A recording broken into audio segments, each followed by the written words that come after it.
안녕하세요. 비탐성 빛의 교회와 함께하는 성경 공부에 오신 빛의 성도님들, 좋은 금요일에 좋은 여러분들과 함께 또 좋으신 하나님의 말씀 함께 공부할 수 있어서 참 좋습니다. 우리 같이 기도하고 오늘 말씀 공부 시작하겠습니다.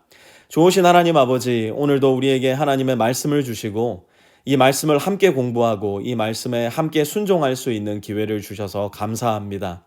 이 말씀 속에서 하나님의 말씀을 깨달아 알고 하나님의 마음에 우리의 마음을 이닦게 하셔서 이 세상에 발을 딛고 살아가지만 하나님 나라의 생각과 소망으로 가득한 인생들 살 수 있는 우리가 될 수 있게 도와주십시오. 예수님의 이름으로 기도합니다. 아멘. 오늘은 레위기 20장 전체의 말씀 함께 공부하게 될 텐데요. 먼저 1절과 2절 말씀 보도록 하겠습니다.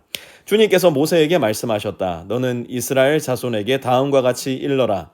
이스라엘 자손 가운데서 어떤 사람이든지 또는 이스라엘에서 나그네로 사는 외국 사람 가운데서 어떤 사람이든지 제 자식을 몰렉에게 제물로 준다면 그를 반드시 사형에 처해야 한다. 그 지방 사람이 그를 돌로 쳐 죽여야 한다. 아멘. 야, 이건 뭐 3스트라이크 제도나 뭐 이렇게 점진적인 처벌을 한다거나 뭐 이런 게 없어요. 그냥 말합니다. 뭐라고요? 그를 돌로 쳐 죽여야 한다. 한 번 걸리면 한 번에 쳐 죽여야 된다는 겁니다. 가차 없습니다. 3절에도 보니까요. 그런 사람은 끊어지게 하겠다. 끊어지게 하겠다는 말이 무슨 말일까요? 쳐 죽이라는 겁니다. 4절도 한번 보세요.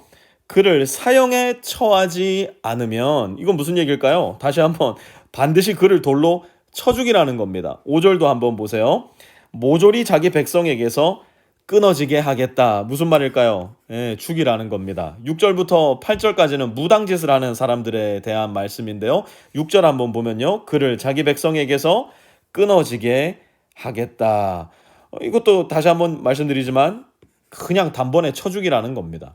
9절도 한번 보면요. 9절은 부모를 공경하지 않는 사람들에 대한 처벌인데요. 그런 사람 어떻게 해야 된다고요? 여기 보니까 반드시 사형에 처해야 한다. 그는 자기 죄값으로 죽는 것이다. 죽이라는 겁니다. 부모에게 공경하지 않으면. 10절도 한번 보세요. 이웃집 아내와 간통하면 어떻게 해야 된다고요? 사형에 처해야 한다. 11절도 보면요.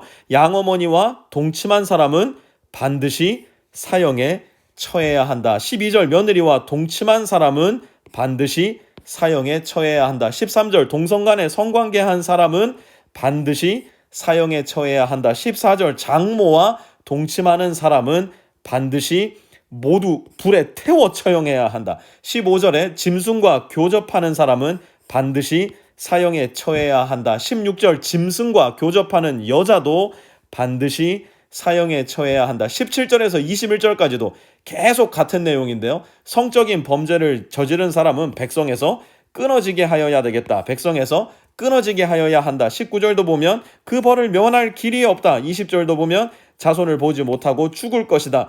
21절도 그들 역시 자손을 보지 못할 것이다. 모두 다 뭐 하라고요? Kill them. 죄 지었어? 그러면 다 죽여야 돼. 주님께서 말씀하고 계신 거예요. 18장에서부터 19장까지 다루었던 모든 죄들에 대한 결과 그들 죽여야 된다 이야기하시고 있는 겁니다. 여러분 한번 잘 보세요. 우리나라가 가지고 있는 오명 중에 하나가요. 이 음주운전 많은 나라예요. 음주운전으로 인한 사고율도 OECD 국가 중에 제일 높은 나라고요.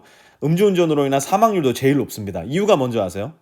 우리나라는요. 음주운전에 대한 처벌이 상대적으로 정말 가볍습니다. 그러다 보니까 이 음주운전하는 사람들의 마인셋이 어떠냐면 뭐 까짓 거 걸려도 벌금 내고 말지 뭐 그 정도야 다들 하고 살잖아 뭐 이 정도의 반응이에요.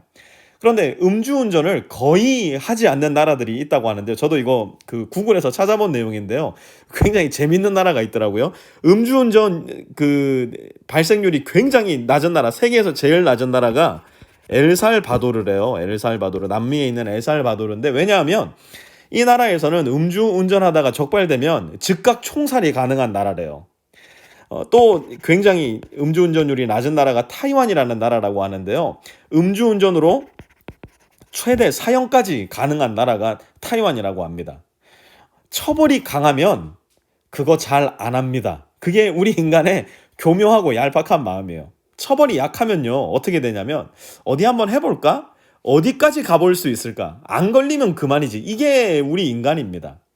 하나님은 그 마음을 너무 잘 아시고 이제 가나안 땅에 들어가 새로운 문화와 풍습을 접하게 될 이스라엘 백성들에게 경고하시는 거예요. 뭐라고요?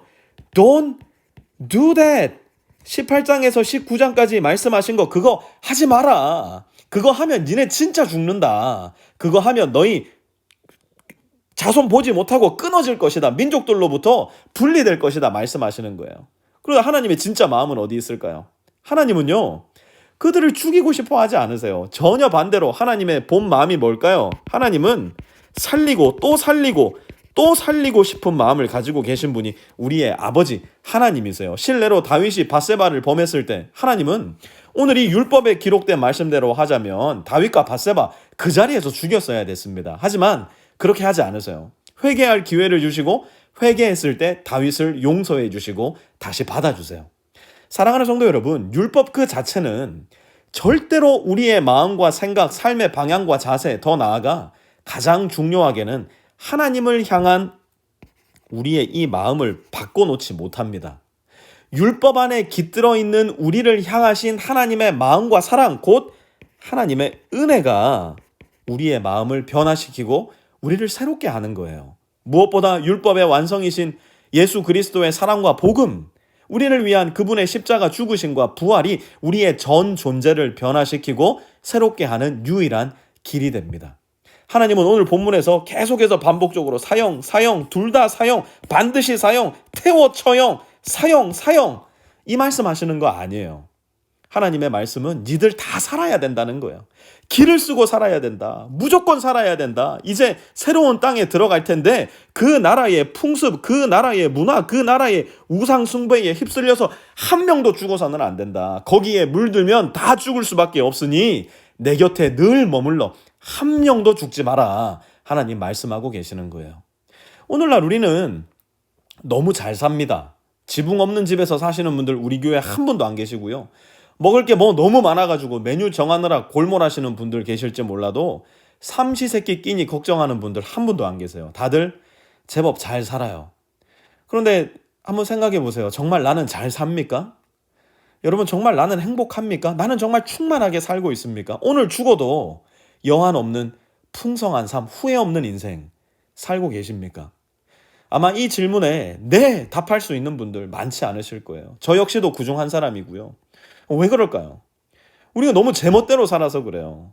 하나님의 말씀이 있는데, 하나님의 규례가 있는데, 하나님의 법도가 있는데 이대로 살지 않고 이 세대의 문화와 유행, 수많은 사람들이 지향하는 그 방향을 향해 나도 모르게 휩쓸려 가니까 살아도 산 것이 아닌 삶을 사는 걸지도 몰라요. 하나님 말씀대로 살지 않으면 어떻게 된다고요? 사형, 불에 태워 처형, 반드시 사형, 반드시 사형. 하나님의 말씀대로 살지 않을 때 우리 인생들이 겪게 되는 궁극적 결과예요. 하나님 말씀대로 살지 않으면 결국 죽습니다. 하지만 하나님 말씀대로 살면 살되 풍성하게 살고요. 행복하게 살고요. 기쁘고 즐겁고 감사함으로 충만한 삶을 살게 됩니다. 교회가 뭡니까? 그 풍성하고 충만한 삶의 약속을 붙잡고 믿음으로 함께 연합하여 그 길을 걸어가는 거예요. 그것이 하나님께서 우리에게 주신 약속이고 예수님께서 이 땅을 살아가며 보여주신 모범 답안이니까요. 그 모범 답안 따라서 그 길을 따라서 충만하고 더 풍성하게 살아갈 수 있는 한 분도 죽지 않고 영원한 생명에 이르게 되는 우리 모든 빛의 성도님들 되시기를 주님의 이름으로 축원합니다. 하나님 이 세상의 물결이 참 거칩니다. 나도 모르게 거기에 휩쓸려서 죽음과 멸망, 허무와 절망 가운데로 떠내려갈 때도 참 많습니다. 우리가 죽지 않기를 간절히 바라시는 우리의 하나님 아버지, 우리의 마음과 생각을 지키시고 인도하시고 보호해 주셔서 늘 하나님의 말씀을 선택하고 그 말씀대로 살아가며 그 말씀 때문에 힘과 용기를 얻어 말씀과 함께 살아갈 수 있는 우리 빛의 성도들 다 될 수 있게 도와주십시오. 예수님의 이름으로 기도합니다. 아멘.